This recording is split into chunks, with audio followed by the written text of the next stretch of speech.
My name is Mary Ann and I work for Medtronic. Tonight I have the pleasure of hosting this webinar alongside Dr. Law. Dr. Law has been practicing medicine since 2000.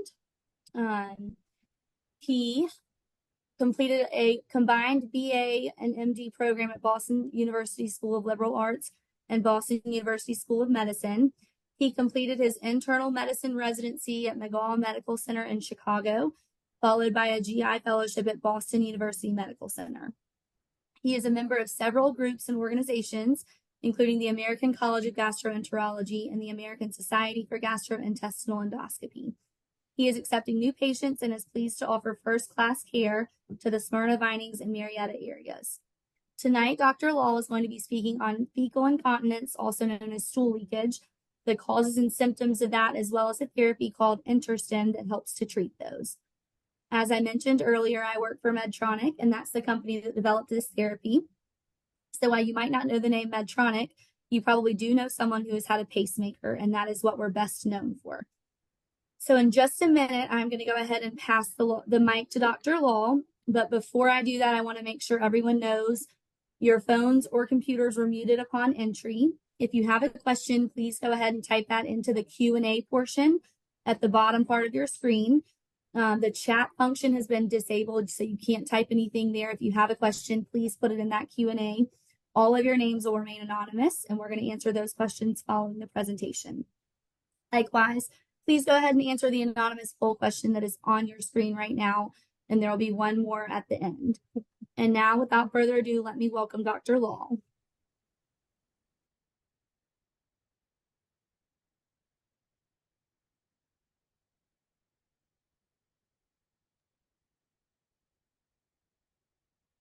Can you see me yet? No, not yet. I can't see you yet, Dr. Law. There should be an option at the top. So I still have the poll up on my screen. If you'll click X on that. Okay. Okay, now I see it. Okay, here we go. Perfect. All right. You can see me now? Yes, that's great. All right, excellent. All right, well, thank you very much for that introduction, Mary Ann. It's a pleasure to be with all you here this evening. I want to thank you for taking time out of your busy schedule to join us for this very important discussion. At least hope you're sitting somewhere cool because it's been incredibly hot, as you know, recently. So, all right, well, let's go ahead and get into it.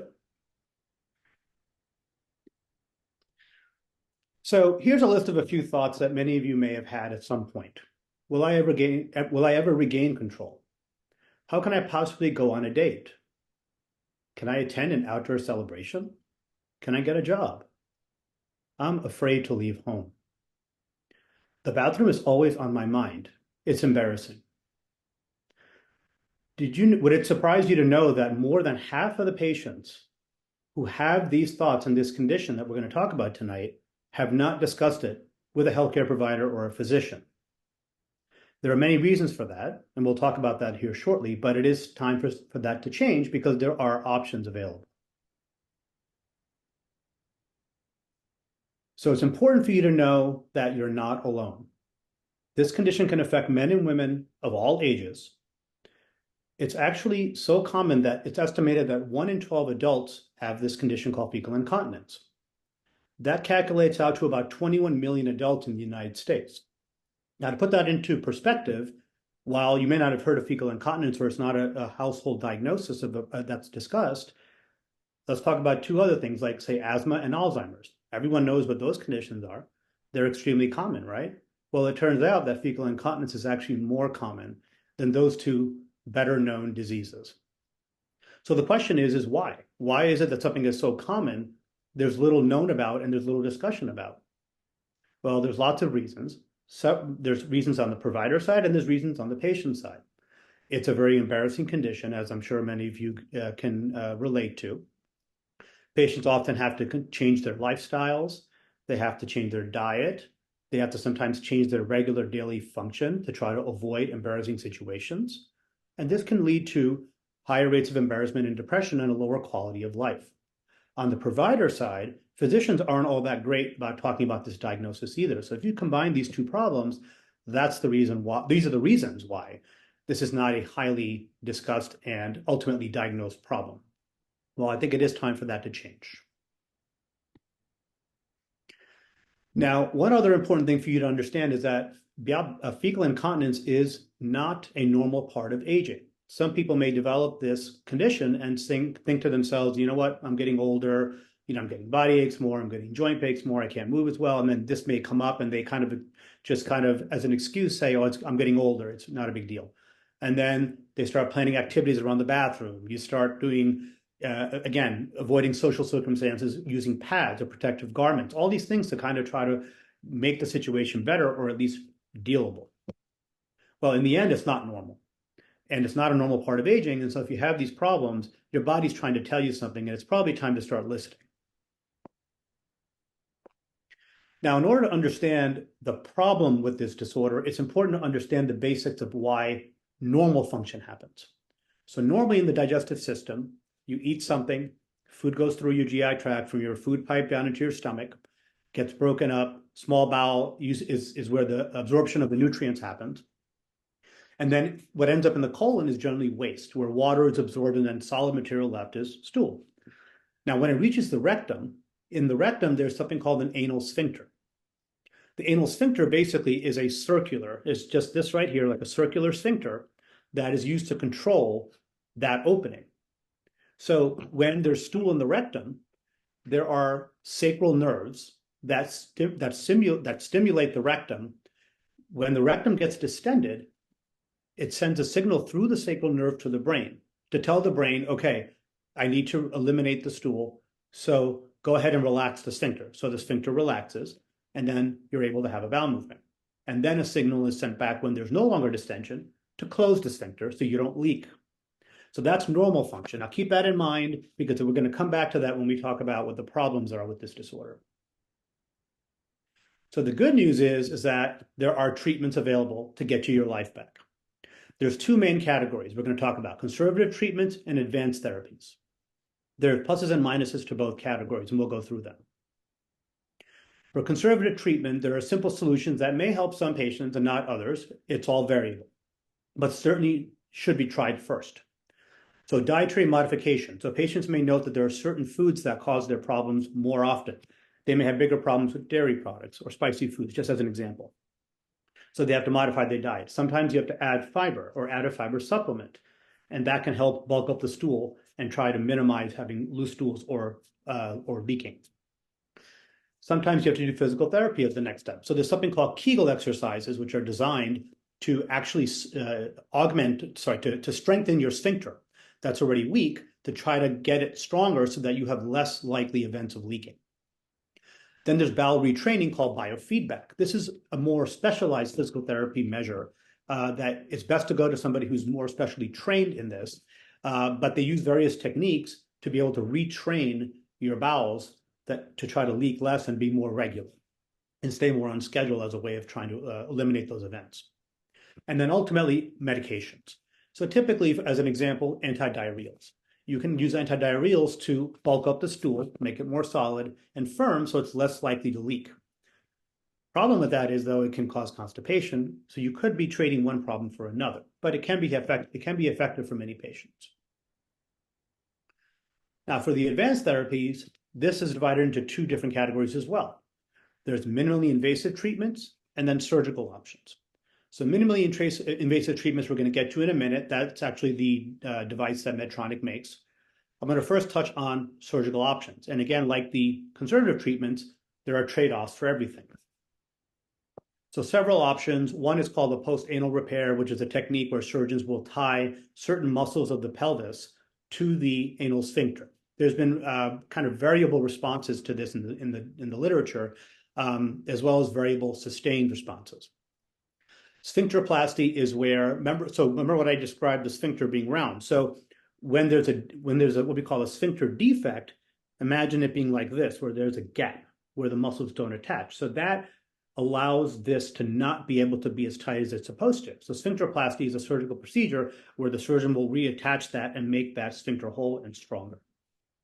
There's also artificial implants that they can put in called anal rings that are basically like you can inflate them and it'll increase the pressure in the sphincter to kind of prevent leaking. And finally, there's a colostomy. So if you're not able to stop the leaking, then you have to bypass it.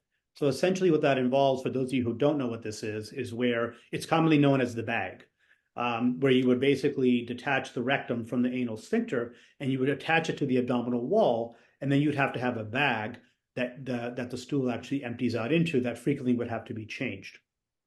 And so clearly that has its own downside, but again, is an option for the right patient. So now we're going to talk about InterStim. So InterStim is a sacral nerve modulator that's produced by Medtronic. And what it does, it provides gentle nerve stimulation to those sacral nerves that I referenced earlier when I was talking about the normal function of the bowel and the brain. Basically, what this is supposed to do is the stimulating of the nerves, it allows proper bowel function to be restored. So the communication that is broken down when people have fecal incontinence in those nerves, the stimulation is what restores them. And that's believed to be the pathway by which patients receive significant improvement. Now, it's been clinically proven to stop or reduce bowel accidents and significantly improve quality of life. It's a testable therapy that's safe. Now, testable, what I mean by that is there are many similar types of technology where you have to, when you implant it, you don't know if it's going to work or not for the condition that it's being placed. So here, they've developed what's called a test phase. So there's a similar temporary device that can go on, and I'm going to talk about more in detail in the next slide. But basically, you can do a temporary placement where you can find out whether or not you get improvement in your symptoms before deciding to go on to the full-fledged implantation. And it's minimally invasive, and it's been used since 2011, so it's greater than 10 years on the market and in use. Now, the ultimate device has two types, the recharge-free and rechargeable options. Now, those are decided at the time of implantation. We're not going to talk about that tonight, but that's something that, based on patient preferences and what the doctor feels or the surgeon feels is best, can be decided at the time of that appointment. So close to 400,000 people have used this therapy worldwide. Now, the basic technique is we do this at an outpatient office where we do our endoscopy procedures. It doesn't involve sedation. We do local anesthesia. Basically, the patient is placed on their stomach and their lower back is exposed where the sacrum is. So that's the part of the hip. And essentially, we numb up the area, we clean it off. And what we're doing is that we're placing a lead on each side into the little opening through which the nerve goes through from the spine. So it's not going into the spine, it's going into the sacrum. And then we're attaching that to a little battery that's used to create the stimulation that we talked about. And then we tape it under on top of the skin, under the clothes, and it stays on there for 7 to 14 days. Now, prior to this, we get a baseline of symptoms so that we know how often you're having the problems. And then we have you do the diary during the test so that we can see between, now you have a pre and a post, to see what the change in symptoms are.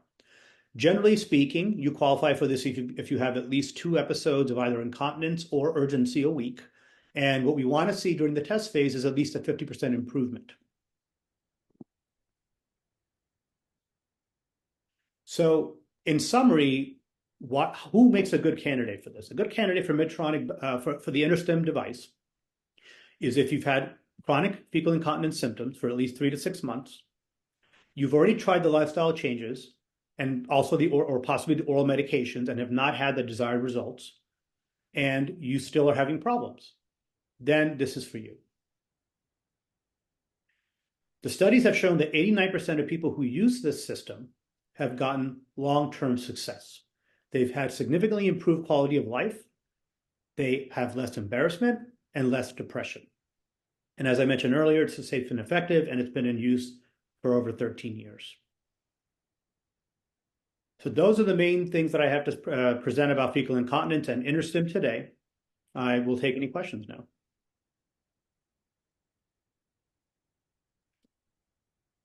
All right, we are going to go ahead and get to the questions. I will start with the first one. We have someone who said, I want to state My leakage for almost 2 years now is mucus and not fecal, with no help yet on the cause or remedy. Will this also be covered? So mucus does count as fecal leakage. So if it is enough of a problem for you and it's happening frequently enough, then yes, I believe this would get covered. All right, we have another one. While I try to keep myself from having accidents by staying as close to the bathroom as possible, I still have a strong sense of urgency. Would this test be good for me? Yes. So fecal urgency is also one of the indications. So if you're having episodes where you cannot control and you're either barely making it to the bathroom or you're not making it to the bathroom, that is what's called fecal urgency. So yes, that would qualify as something that would potentially get better with this technology. All right, we have another one. How soon can I get in to see you? I don't know what my schedule looks like. But in general, I can take appointments within 3 to 4 weeks. I think it's a little busier with the summer this time of year, but in general, 3 to 4 weeks at the most.